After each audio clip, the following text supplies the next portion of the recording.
Grief is a silent storm, reshaping your world without warning. When love betrays, it's not just a broken heart, it's a fracture in who you are. This is Robert's story of loss, hope, and a devastating betrayal. My name is Robert, 33, a firefighter living in Spokane, Washington. My life's been a series of battles, some against flames, others against the kind of pain that burns inside. 7 years ago, I lost my first wife, Emily, to cancer. She was 27, the kind of person who could make a rainy day feel warm with her laugh. Watching her fade was like watching the sun slip away, leaving me in a darkness I couldn't escape. I carried her memory like a stone in my chest, heavy. But it kept me grounded.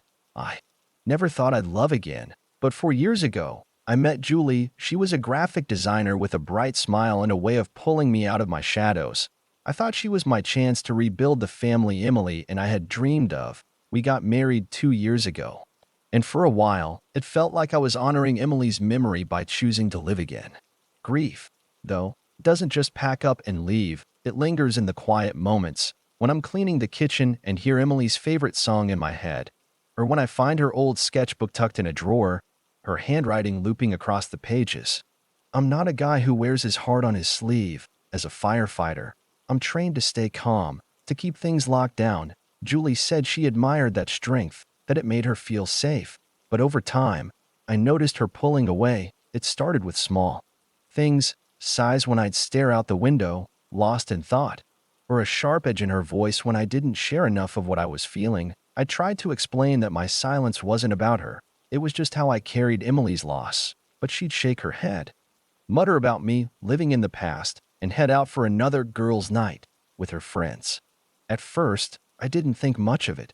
My job's intense, 24-hour shifts, calls at 3 a.m., the kind of work that leaves you drained but proud. I figured Julie needed her space, and I wanted to give her that freedom.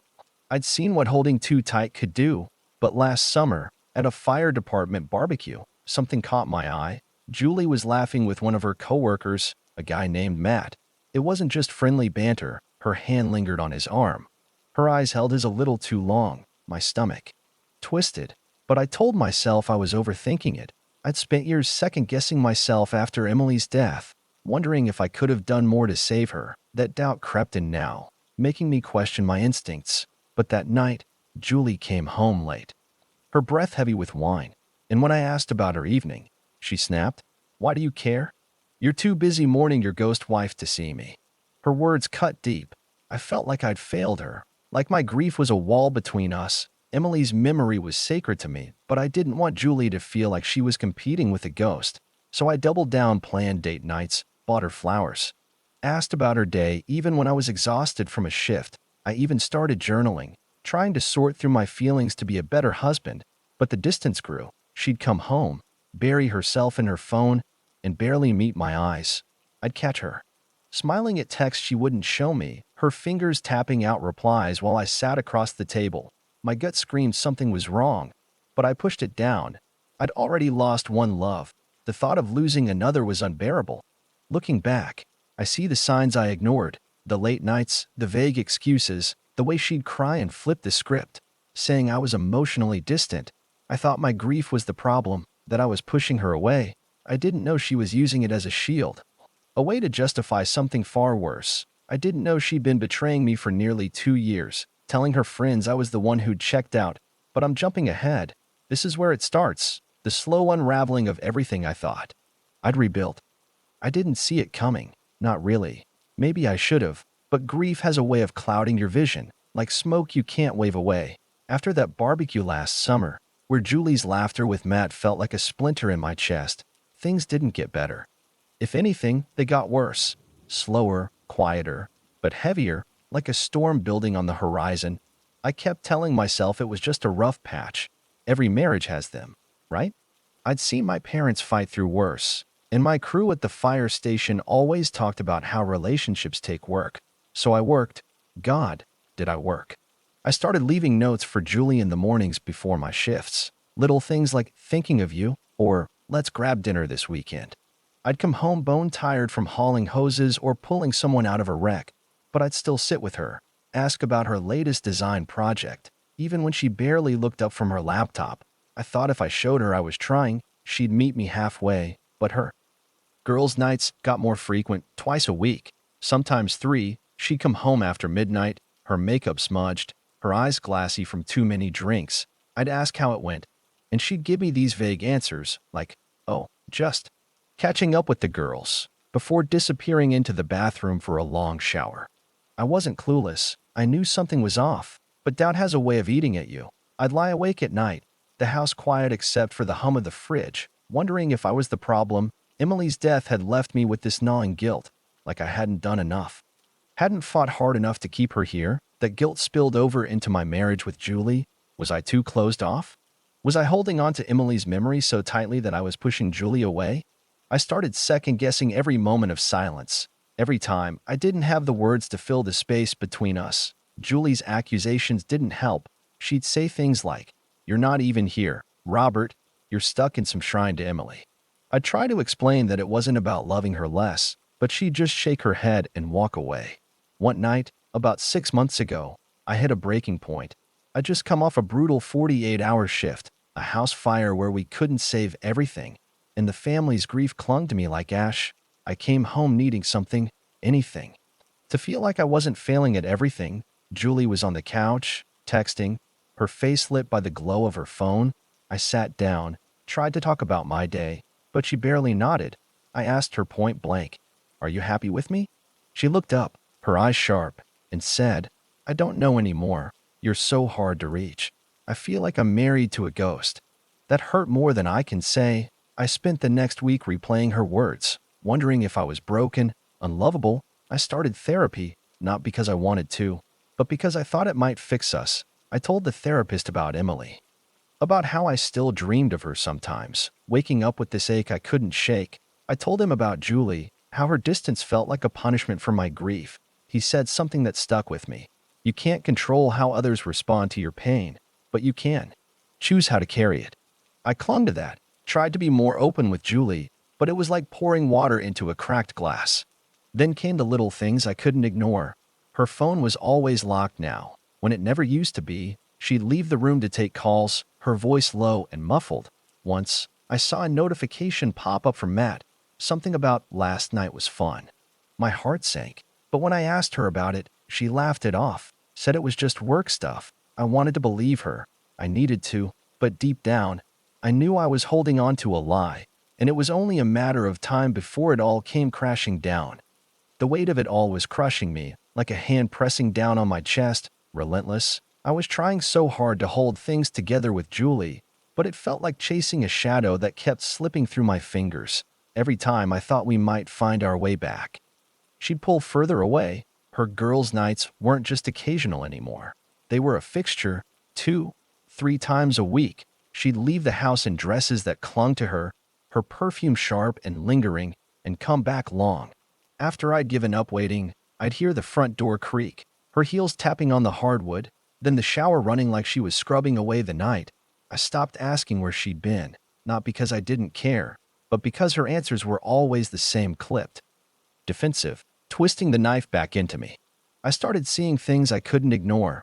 Her phone was always in her hand, and she'd tilt the screen away when I got too close. One morning, I glimpsed a text from Matt pop up, something about drinks soon. My stomach twisted into knots, but when I asked her about it, she rolled her eyes. "He's just a friend, Robert. Don't make it weird." She had this knack for making me feel like I was the one out of line, like my instincts were betraying me. I'd spent years doubting myself after Emily's death, replaying every moment, wondering if I could have saved her, if I'd missed some sign. That doubt was eating me alive now, making me question what I knew in my bones. Work was my refuge, but even that started to crack. The fire station was my sanctuary, a place where I could pour myself into saving others instead of failing at home. But one Saturday, Matt showed up at a community fundraiser we were hosting for burn victims. Julie had said she was just dropping off flyers she designed, but she spent the whole time by the food truck, laughing with him, her hand brushing his arm. My buddy Nate, another firefighter, nudged me and said, "What's going on with your wife and that guy?" I forced a laugh, said it was nothing, but his words burrowed deep, like a splinter I couldn't dig out. That night, I couldn't keep it in anymore. Julie was in the kitchen, scrolling her phone. When I sat down and asked, "Are we okay?" "Really okay." She sighed, like I was exhausting her, and said, "I don't know. You're so distant, always stuck in your head with Emily. I'm trying to live, and you're not." Her words hit like a sledgehammer. I told her I was trying, that I'd started therapy to work through my grief, to be better for her. But she just shook her head, said, "It's not enough," and left the room. I sat there, staring at the empty table, feeling like I was drowning. The next few weeks were a blur of suspicion and self-doubt. I noticed her car parked at a bar downtown when she said she was at a client meeting. I found a receipt in her purse for a dinner for two, dated a night she'd told me she was with her girlfriends. I wanted to confront her, but every time I tried, she'd turn it around, crying about how my grief made her feel invisible. I started checking her phone when she was in the shower, not proud of it. But desperation does ugly things. I didn't find much, just enough to keep me up at night. A heart emoji from Matt, a deleted thread I couldn't read. I told my therapist about it, and he said, "Trust your gut, but don't lose yourself in the process." Easier said than done. I was losing myself, though. I'd look in the mirror and barely recognize the guy staring back, bags under my eyes, jaw tight, like I was bracing for a punch I knew was coming. I kept thinking about Emily, how she'd trusted me to the end, how I'd promised to live for both of us. Was this what she'd wanted for me? A marriage that felt like a house on fire, burning down around me? I didn't know yet how deep Julie's betrayal ran, but the truth was creeping closer, and I wasn't sure I was ready to face it. The truth has a way of creeping up on you, like a shadow you can't outrun. I didn't want to believe Julie was betraying me, but the signs were piling up, each one heavier than the last. I'd lie awake at night, the house too quiet, replaying every moment, her late nights, her locked phone, the way she'd flinch when I got too close. I was a firefighter, trained to spot danger before it consumed everything. But at home, I was blind. Or maybe I chose to be. Losing Emily had broken something in me, and the thought of losing Julie too felt like admitting I'd failed again. It was early fall when things started to unravel faster. I'd been pulling extra shifts at the station, trying to stay busy, but the tension at home was suffocating. Julie was barely there anymore. Physically or emotionally, she'd leave for work early, come home late, and when she was around, she'd pick fights over nothing. I'd forget to take out the trash, and she'd snap. "You can't even handle the basics, can you?" I'd apologize, try to smooth things over, but it was like trying to put out a fire with gasoline.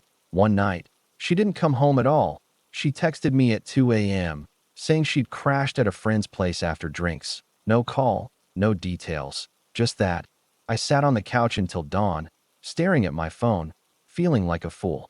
The next day, I did something I'm not proud of. Julie was in the shower, her phone left on the kitchen counter. My hands shook as I picked it up. I didn't know her passcode, but I'd seen her type it enough times to guess. I got in on the second try. I wasn't looking for proof. Not exactly. Just something to quiet the noise in my head. But there it was, a text thread with Matt. I didn't read much, just enough to make my chest cave in. "Can't wait to see you tonight," he'd written, followed by a winking emoji. Her reply, "Same, need this." My vision blurred, and I put the phone down before I saw more. I felt sick, like the ground had dropped out from under me. When Julie came out, I didn't confront her. I couldn't. The words stuck in my throat, and I was terrified of what she'd say. Instead, I went to therapy that afternoon and spilled everything. My therapist listened, his face calm, and said, "You're carrying a lot of guilt, but you don't have to carry her choices too." I nodded, but it didn't sink in. I kept thinking about Emily, how she'd trusted me completely, how I'd vowed to honor her by building a new life. Was this my fault? Had my grief driven Julie to this? I hated myself for even asking, but the question wouldn't leave me alone. Over the next few weeks, I tried to act normal, but it was like living in a house rigged to collapse. Julie's behavior didn't change. She was still distant, still glued to her phone, still slipping out for girls' nights that felt like lies. I started paying closer attention, noticing things I'd missed before. Her work bag had a hotel keycard once, tucked in a side pocket. She'd bought new clothes I never saw her wear at home. I even drove by her office one evening when she said she was working late. Her car wasn't there, Every discovery was a cut, small but deep, and I was bleeding out. I wanted to confront her, to demand the truth, but I was scared, not just of losing her, but of what it would mean about me. Had I been so wrapped up in Emily's memory that I'd pushed Julie into someone else's arms? Or was she just using my grief as an excuse, a way to justify whatever she was doing? I didn't know yet, but I was getting closer to the edge. The truth was out there, waiting, and I knew it was going to hurt like hell when it finally hit. I was living on a knife's edge, every day sharper and more unsteady. The truth about Julie was closing in, and I couldn't keep pretending it wasn't there. That text I'd seen on her phone, "Can't wait to see you tonight," from Matt, burned in my mind, replaying like a bad song I couldn't turn off. I hadn't confronted her, not yet, but it was eating me alive. I'd always thought of myself as a protector, someone who ran into fires to save what mattered. But now, I was watching my marriage burn, and I didn't know how to stop it, or if I even should. The weeks after I checked her phone were a fog of paranoia and pain. I'd catch myself staring at her when she wasn't looking, searching for some sign, a glance, a lie, anything to confirm what I already knew. She'd started wearing new perfume. Something musky and expensive, nothing like the floral stuff she used to love. She'd leave her laptop open sometimes, and I'd see tabs for restaurants we'd never been to, places too fancy for her girls' nights. Once, I found a pair of earrings in her car, gold hoops, not her style, not something I'd given her. I asked about them, casual as I could manage, and she said they were a gift from a coworker. Her eyes didn't meet mine when she said it.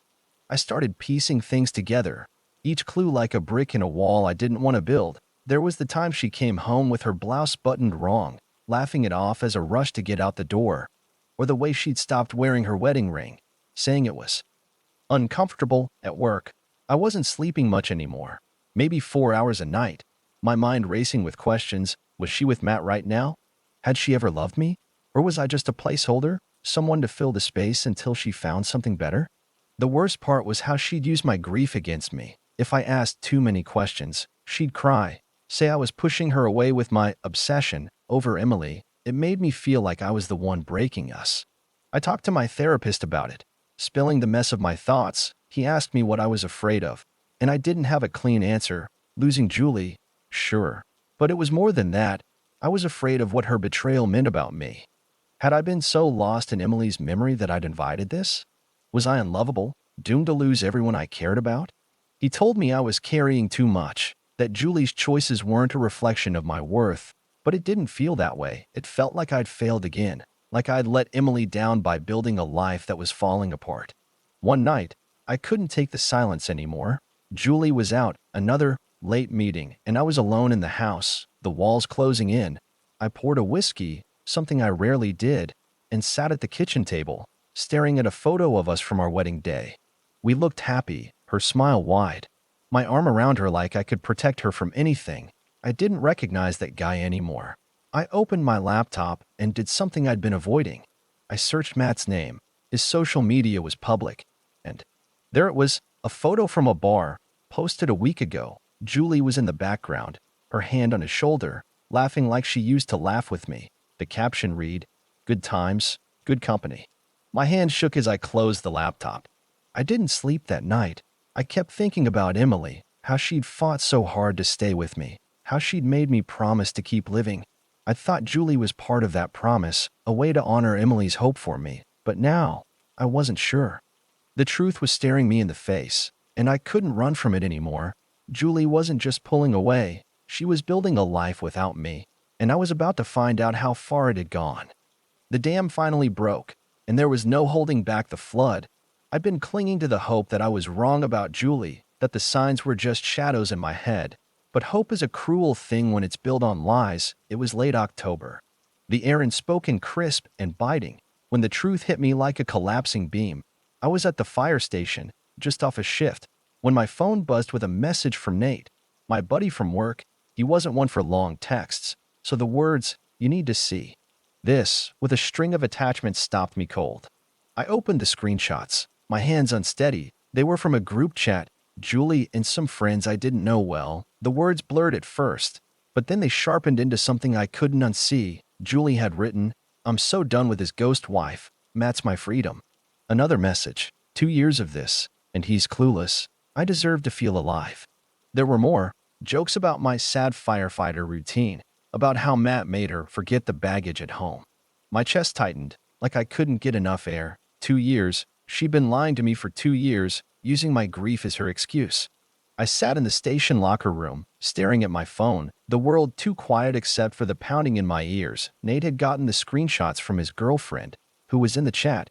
He debated sending them, but he said he couldn't watch me get played anymore. I thanked him, my voice hollow, and drove home in a daze. The house was empty, Julie was out, no surprise there. I poured another whiskey, my second in months, and sat at the kitchen table. The screenshots open on my phone. I read them. Again, then again, each word carving deeper: freedom, clueless, ghost wife. I'd always thought of myself as a protector, someone who ran toward danger, who saved what could be saved. But I hadn't saved Emily, and now I couldn't save my marriage. Worse, I'd let Julie twist my grief into a weapon, making me feel like I was the one failing her. I thought about Emily, how she looked at me in her final days, her eyes full of trust. I'd promised her I'd live, not just survive, but live. Was this what I'd become? A man so afraid of loss that I'd ignored the truth staring me in the face? I didn't confront Julie that night. I couldn't. I was too raw, too afraid of what I'd say or do. Instead, I went through her things, not proud of it. But I needed more than screenshots. In her dresser, I found a burner phone, cheap and hidden under her sweaters. It was locked, but the call log showed the same number over and over, one I didn't recognize. I didn't need to guess who it was. I put it back, my hands shaking, and sat on the edge of our bed, staring at the life we'd built, the photos. On the wall, the quilt Emily's mom had made us. None of it felt real anymore. The next day, I called in sick to work, something I hadn't done in years. I drove aimlessly, ending up at the park where Emily and I used to walk. I sat on a bench, watching families laugh and play, and let myself feel it all: the anger, the hurt, the betrayal. I wasn't just grieving Emily anymore. I was grieving the man I thought I was. Julie's words in those texts, his ghost wife, cut deeper than I'd expected. She'd taken something sacred, something I'd carried with quiet reverence, and used it to justify her lies. I knew I had to face her soon. The truth was out now, and there was no going back. But I wasn't ready to lose everything, not yet. I kept thinking about Emily's voice, soft and steady, telling me to keep going. I didn't know how, but I owed her that much. The confrontation was coming, and it was going to change everything. I couldn't put it off any longer. The truth was a weight I couldn't carry alone, and every day I didn't face Julie, it grew heavier. Those screenshots from Nate, the burner phone in her dresser, they were proof, but they weren't enough to quiet the storm in my head. I needed to hear it from her, to see her face when she admitted what she'd done. I didn't know what I wanted: answers, an apology, or just to let go of the lie I'd been living. But I knew I couldn't keep pretending. It was a Friday night, cold and gray, the kind of evening that makes you feel alone even in a crowd.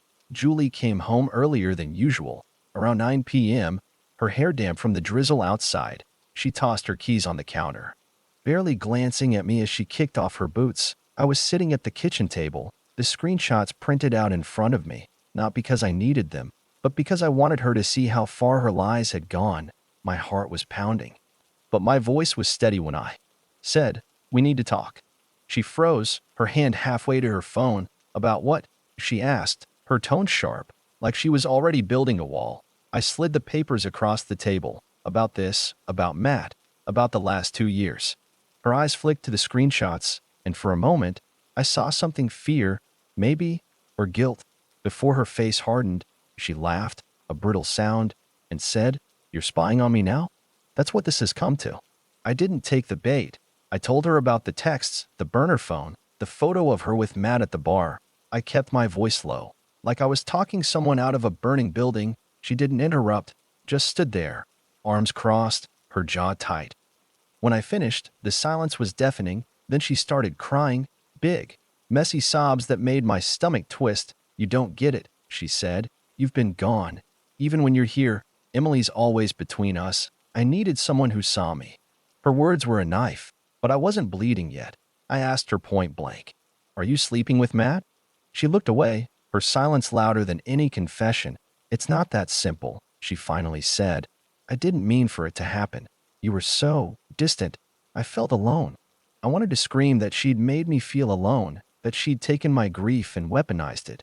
But I didn't. Instead, I asked how long. She whispered, 2 years, on and off. 2 years, half our marriage. I don't remember much after that. My ears were ringing, like I'd been too close to an explosion. She kept talking, excuses, apologies, something about needing space to feel alive.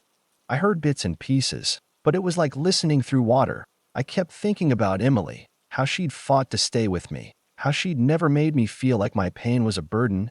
Julie had taken that sacred part of me and used it to justify her betrayal. I felt like I'd failed Emily all over again, letting someone tarnish her memory like this. I told Julie to leave, not forever, not yet. I just needed her out of the house. She grabbed a bag, still crying, and said she'd stay with a friend.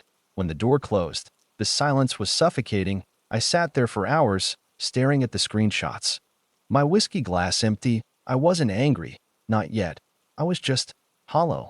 My identity as a protector, a husband, a man who could hold things together, it was crumbling. I kept hearing Julie's voice, calling Emily my ghost wife, and it made me wonder if I'd ever been enough for anyone. I didn't sleep that night. I kept replaying the confrontation, wondering if I'd said too much or not enough. I thought about calling Nate or my therapist, but what could they say? The truth was out, and it was uglier than I'd imagined. I didn't know what came next, but I knew I couldn't go back to who I was before, not after this. The days after Julie left were like walking through fog, everything blurred, nothing solid to hold on to. The house felt too big, too quiet, like it was waiting for something I couldn't give it. I'd wake up reaching for her side of the bed, then remember why it was empty. Her confession, 2 years with Matt, her excuses about my grief played on a loop in my head. I'd sit at the kitchen table, staring at the coffee mug she'd left behind, and feel this ache, not just for her, but for who I thought I was, a protector, a husband, someone who could keep the people he loved safe. That guy was gone, and I didn't know how to find him again. I went through the motions, work, therapy, eating just enough to keep going. The fire station was a lifeline, my crew a second family. Nate checked on me, brought me leftovers from his girlfriend's cooking, but he didn't push. He'd seen the screenshots. He knew what Julie had done. One day, he clapped a hand on my shoulder and said, "You're stronger than this, man. You'll come out the other side." I nodded, but I didn't believe him. I felt like I'd betrayed Emily's memory by letting Julie in, by thinking I could build a life that wouldn't break. Therapy helped, slowly. My therapist kept saying, "Her choices aren't your fault. You didn't make her cheat." I wanted to believe that, but guilt was a habit. I'd spent years blaming myself for Emily's death. Could I have pushed for earlier tests, better doctors? Now I was blaming myself for Julie's affair. Had I been too quiet, too lost in grief?